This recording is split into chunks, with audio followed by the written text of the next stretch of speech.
Hey guys, we're going to make a Clash of Clans video today about base building part 2.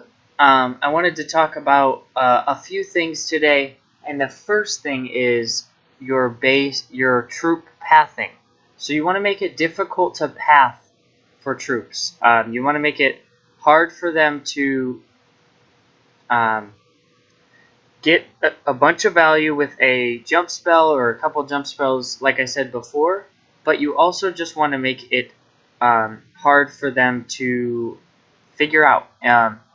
This base, I built this base this way because it's kind of funky looking, and that's the whole idea, is that when a person comes and looks at this base, they think, that's unusual, and if it's unusual, that means that they are going to have to use their own creativity to 3-star it, and that is super good, guys, because any bases that have any sort of common factors together, if that person has 3-starred that base already, then it's going to be easy for them. So this will be harder for them to figure out. I want to show you guys that the idea with this base is that if somebody comes in at the town hall, which most of them do, and they come through, they lay a jump spell here, they get into this area, and what they're left with is that they're kind of stuck in this square for a little bit, and their troops have to break through these 2 layers of walls just to get to the back end of the base. And then what they have here is they have this large amount of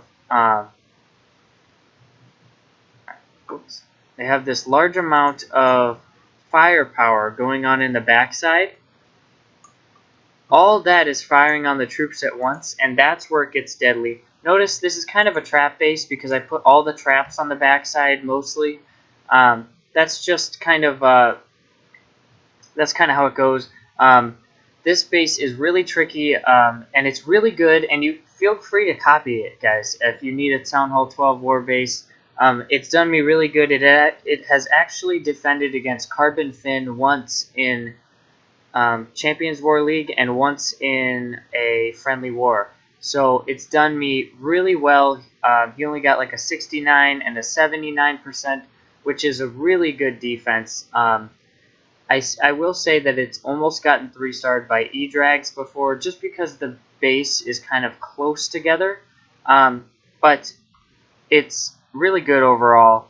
Not many complaints, but I want you guys to think of your trash buildings on the outside. Think of funneling. Use the Teslas to make funneling difficult, because obviously most of you guys know that the enemy can't see Teslas until they get into close enough range of them. And so, like up here, if somebody was going to try and coming back there, they'd have these Teslas that they didn't expect, and their troops would want to walk this way and that way, and same thing for down low with the towers. You can also use them to change pathing within your base. That can be really helpful. But like I said, you want to generally have most of your trash buildings on the back side of your base, from which you think the opponent will attack, and that is because that leaves the extra % on the back side, so they're more likely to 1-star. That is really, really important, guys, and really helpful. That's why I only put like this slim layer of stuff up here, hoping that they would go in here, and then they got all this trash out here and out here that hasn't been cleaned up, and that leaves a lot of free % kind of.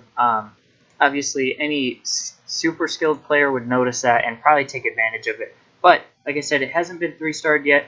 You want to make sure that your splash damage is pretty well spread out. You need to have splash damage on every side, every part of the base, keeping your other defenses from being taken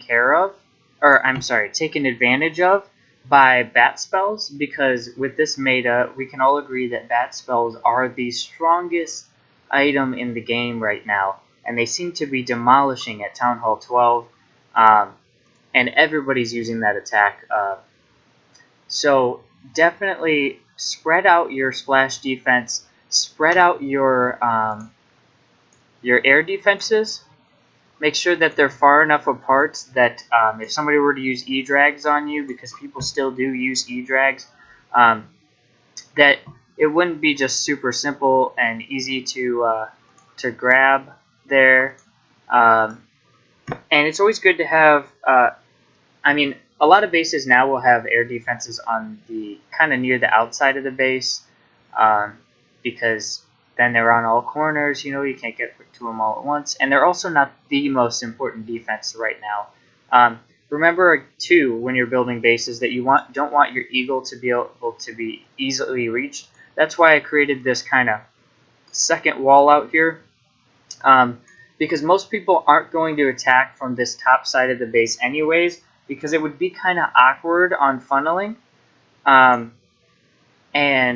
But I just wanted to make sure that nobody could reach this eagle from out here, because that would be a huge base flaw, and it needs to be pretty difficult to get in there. And if you notice over here, for the most part, everywhere around here, if someone were to queen charge, they would have to go through a minimum of 2 walls to get to the eagle artillery, and that's a really strong thing to have.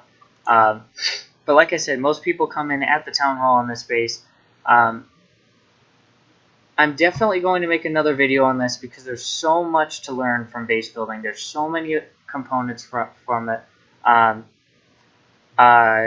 Oh yeah, I also wanted to talk to you guys about the heroes.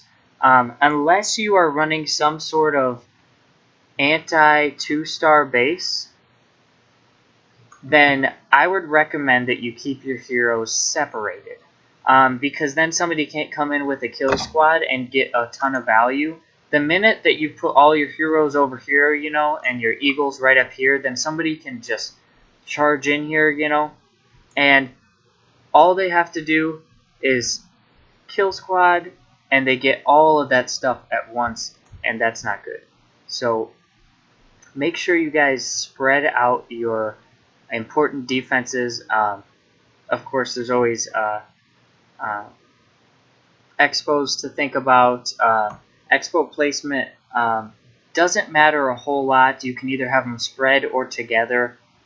When they're together, it really makes queen charge very difficult in a certain area. However, there are ways around it. But also watch your trap placement.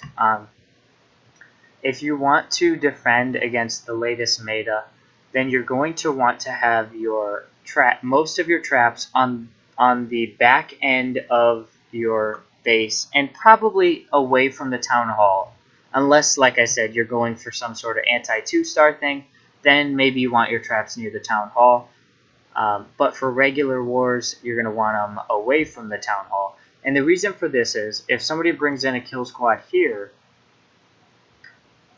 and they, you know, all their troops are in here, and they take down the town hall, and they pop their warden ability, and all your bombs and stuff are in this area, and they have a jump spell, then they're just going to run all their troops through here and activate all those bombs and traps as their warden ability is on, and your traps and bombs are going to be worth nothing.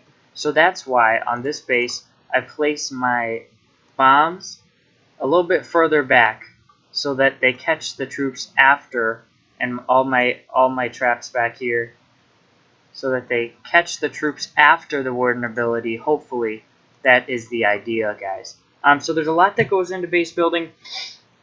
I'll definitely talk more with you guys about it, and get a little deeper into it. But I think that's all I'm going to go over for this video. If you guys liked it, please leave a like and subscribe, and feel free to comment down in the comment section. Also check out my Discord link. I will post that on there for you. And thanks for watching, guys.